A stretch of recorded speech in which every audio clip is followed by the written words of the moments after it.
உண்மையிலேயே ரொம்ப சந்தோஷமான நிகழ்ச்சி இது. சினிமா பத்திரிகையாளர்கள் சங்கம் எத்தனையோ படங்களை வந்து நீங்க எழுதி இன்னைக்கு நிறைய படங்கள் ஹிட்டாகி போயிருக்கு, நிறைய நடிகர்களை உருவாக்கியிருக்கீங்க, எவ்வளோ பேரை வந்து என்கரேஜ் பண்ணி அவங்கள அளவுக்கு தூக்கி விட்டுருக்கீங்க.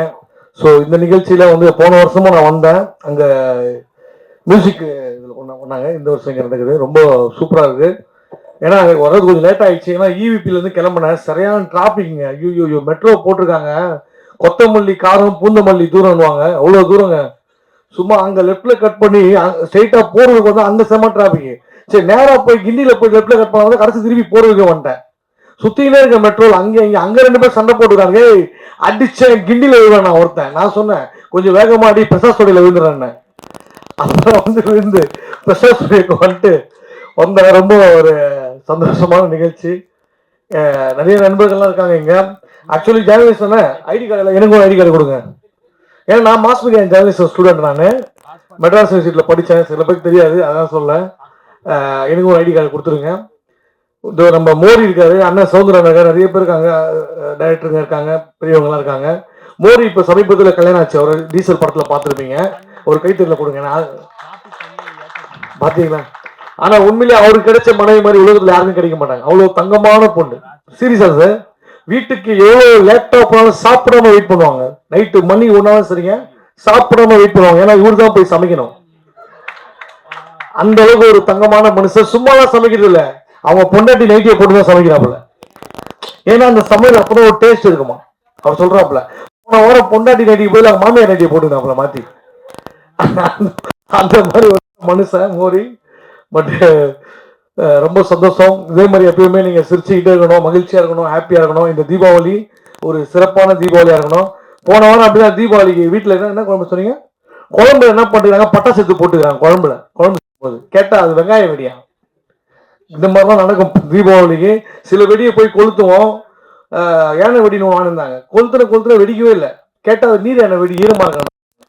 இந்த மாதிரி நிறைய வெடி. ஒருத்தங்க என்ன பண்ணாங்க, பட்டாசை தூக்கி நெத்தியில வச்சுக்கிறாங்க, கேட்டா அது பொட்டு பட்டாசா. இந்த மாதிரி நகைச்சு அங்க பாருங்க, அந்த ரெண்டு பேர் இருக்காங்க பாத்தீங்களா, அவங்க இருக்கிற வரைக்கும் அந்த காமெடி தான் சொல்லிக்கிட்டே இருக்கணும். இதை பாருங்க எங்க ரெண்டு பேரு. இந்த மாதிரி சில நேரங்கள் அது மாதிரி பண்ணி நம்ம நகைச்சு. ஏன்னா அண்ணா வந்து சூப்பரா சொல்றாரு, தங்கத்துல வந்து கவிதைலாம் சொல்லுவாருன்ட்டு. அந்த கவிதைலாம் சொல்லுவேன், பட் இப்போ வேணாம். ரொம்ப அழகாக இன்ட்ரடியூஸ் பண்ணாங்க, நம்ம தங்கத்துறை வந்துட்டார் அப்படின்ட்டு. நம்ம என்னும்போது நம்மளுக்கு ஒரு சந்தோஷமா இருந்துச்சு, ஓகே நம்மளை ஏற்றுக்கிட்டாங்கன்ட்டு. போன ஒரு நிகழ்ச்சி, லாஸ்ட் டைம் ஒரு நிகழ்ச்சிக்கு போனாங்க, எப்படி இன்ட்ரடியூஸ் பண்ணாங்க, இதற்கு முன்னாடி நகைச்சுவையாக பேசிய நாகேஷ் செத்து போயிட்டாரு, இதற்கு முன்னாடி நகைச்சுவையும் சிந்தனையுமாக பேசிய NS கலைவாணர் செத்து போயிட்டாரு, இதற்கு முன்னாடி நகைச்சுவை வேடங்களில் நடித்த விவேக் செத்து போயிட்டாரு, அடுத்தது நம்ம தங்க வாப்பா ஸ்டேஜ். ஸோ இந்த மாதிரிலாம் இன்ட்ரடியூஸ் பண்ணுவாங்க. இது என்ஜாய் பண்றீங்களா ப்ரோ? ஏன்னா உங்க கைத்தட்ட வச்ச கண்டுபிடிப்பேன், நீங்க இப்படி தட்டா ஹாப்பி அப்படி. ஓகே தலைவர், ரொம்ப சந்தோஷம். ஆனா டைம் வர இல்லைன்றாங்க. ரொம்ப இதே போல எப்பவுமே நம்ம மகிழ்ச்சியா இருந்து தீபாவளியும் வந்து ஒரு சிறப்பா ஒரு இனிய தீபாவளியா எல்லாருக்குமே அமையட்டும். Thank you so much. தேங்க்யூ. ஓ யூடியூப் சேனல்ல அந்த பாட்டை போட்டுருந்தோம். பாட்டை இப்ப நான் போடுறேன், நீங்க இதே மாதிரி பண்றீங்களா? இதுதான் சரியான எல்லாம் பண்ண கோரஸா பண்ண. ஓகேங்களா? என்ன சொல்றாங்க, மீனுக்குற கால பொடியா சீனுக்குற முந்தானையில் திமிங்கலத்தை நீயும் பிடிக்கிற, நங்கூரமா இறங்குற இழுவலைய இழுக்கிற, எம்மாடி உன்னால நான் துடிக்கிறேன்.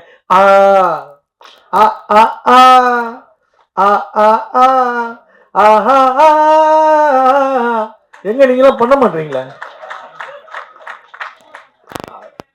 வீட்டுக்கு போய் அனுப்பி வாட்ஸ்அப்ல அனுப்பியா, உனக்கு 8 மணிக்கு மேலே ஒயின் ஷாப்ல இருப்பேன் எனக்கு தெரியும், போய் சொல்லாங்க. ஓகே ஐயா, சும்மா நகைச்சுவை சொன்னையா பார்த்தேன்.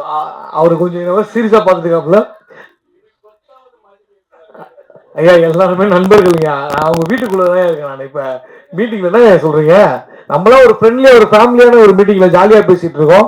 அது வேற மீட்டிங், அவங்க வேற மாதிரி வேற இருக்குது. இப்போ இது வந்து அபிஷியல் கிடையாது, இது ஃபேமிலி ரிலேஷன்ஷிப் நம்ம வந்து வளர்க்கணும், டெவலப் பண்ண. கிளாஸ்மேட் பத்தியா வண்டவளப்பர் சுத்தி classmate okay, thank you so much sir. Thank you, ரொம்ப நன்றி. நான் அழைத்ததுக்கு ரொம்ப ரொம்ப நன்றி. Thank you so much. அப்படிங்கிறது பொட்டு வெடிக்கணும்னு என்ன ஞாபகம் வருது. ஒருத்தங்க அப்படிதான் என்ன பண்ணாங்க, தீபாவளி லட்சுமி வெடி கொளுத்திட்டாங்க. லட்சுமி வெடி கொளுத்திட்டு அது லட்சுமி பண்ண ஐயோ லட்சுமி விழுந்து கும்பிட்டான், மூஞ்சில வச்சு டம்முன்னு. அந்த மாதிரிலாம் சில பேர் பண்ணுவாங்க. பட் யாரும் பண்ணக்கூடாது. பட்டாசுலாம் பார்த்து பத்திரமா வெடிங்க. குழந்தைங்களா இருக்காங்க. மேலே கீழே நடுவில்.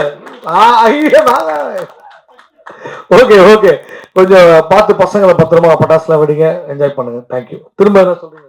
நான் சொல்றேன். ஐயோ லட்சுமி இல்ல அஷ்டலட்சுமி, அஷ்டலட்சுமியும் எல்லாருக்கும் அருள் புரியட்டும், மூஞ்சில அடிக்க வேண்டாம். அது இந்த இடத்துல அவர் வந்து சொன்னாரு மோடி அவங்களோட ஒய்ஃபு தங்கமான ஒய்ஃப்னு. இவர் ஒய்ஃபுக்கு தங்க தர, ஓகேங்களா? இவர் சொல்றாரு அதை உண்மையா வந்து பாராட்டணும். அது மாதிரி நான் பேசுறப்ப எல்லா சீனியரையும் சொல்லிட்டேன். டிஎம் ராமன் சார் பையன் இங்க இருக்காப்புல, சமூக போராளியுமான சௌந்தரராஜன் அவர்களை பேசுவதற்காக.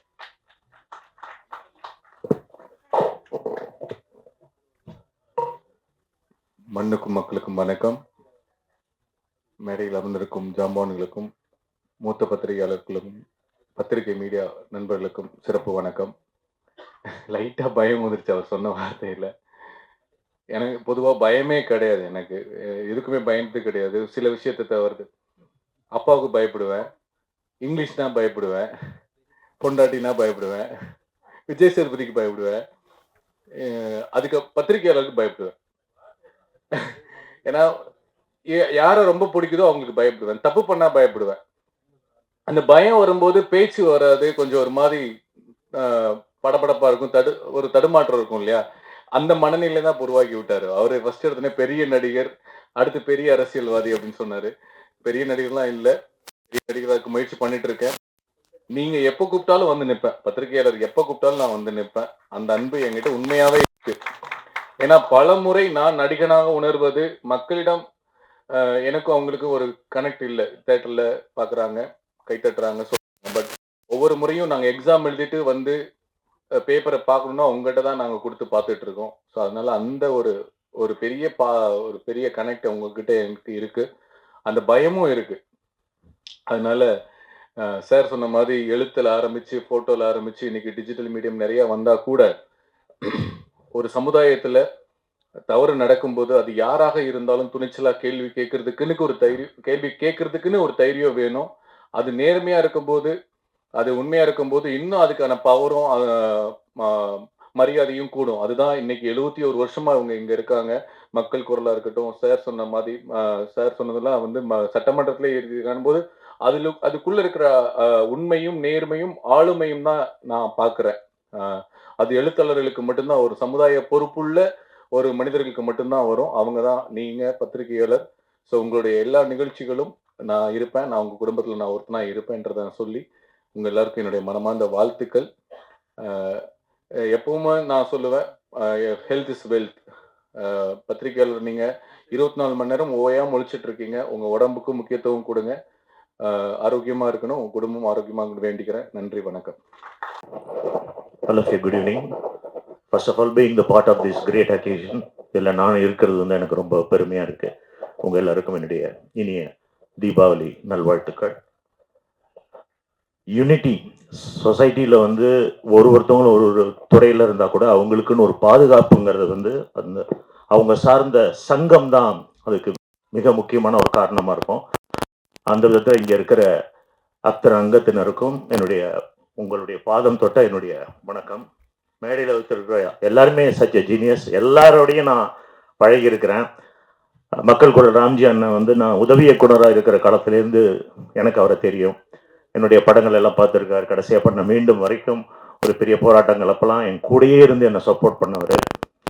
அதே மாதிரி நெல்லை சுந்தரராஜ் அண்ணன் வந்து பிஜிபி பன்னீர்தாஸ் அண்ணனுடைய பிரதர்கிட்ட என்ன ஒரு முறை அறிமுகப்படுத்தி எனக்கு ஒரு வாய்ப்பை ஏற்படுத்தி கொடுத்தார். சரி, நடக்கலைங்கிறது வேற விஷயம்.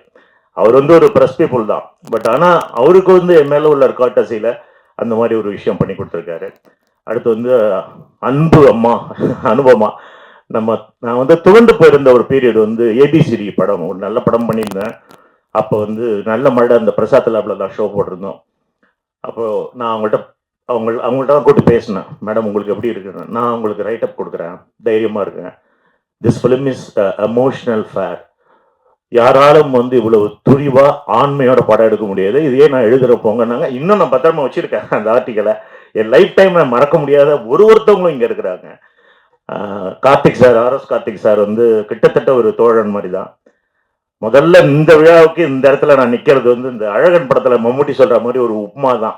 ஆளே கிடைக்கல, எங்கெங்கயோ ட்ரை பண்ணி நான் பயங்கர பிஸி. நேற்று வரைக்கும் சத்யஜோதி ஃபிலிம் ஷூட்டிங்ல இருந்தேன்.